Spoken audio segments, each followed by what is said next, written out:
Lahore high court ने election commission को इमरान खान के खिलाफ कार्रवाई से रोकने के हुक्म में तौसी कर दी है। इस पर बात करेंगे डॉन न्यूज के नुमाइंदे अली वकार से। अली, बताइएगा समाअत के दौरान मजीद क्या कार्रवाई हुई है?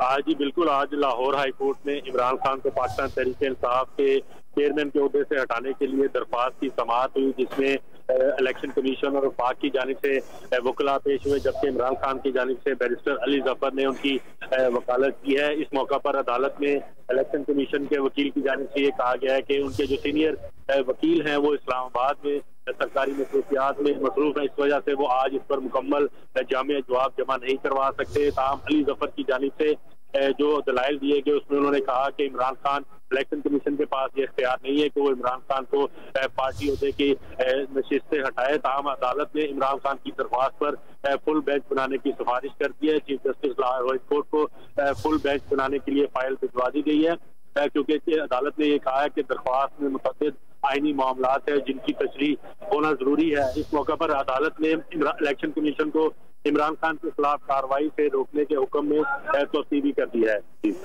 अली वकार, आपका बहुत शुक्रिया। लाहौर हाईकोर्ट में इमरान खान को चेयरमैन PTI ओहदे से हटाने के खिलाफ दरख्वास्त, इलेक्शन कमीशन को इमरान खान के खिलाफ कार्रवाई से रोकने के हुक्म में तौसीह कर दी गई है।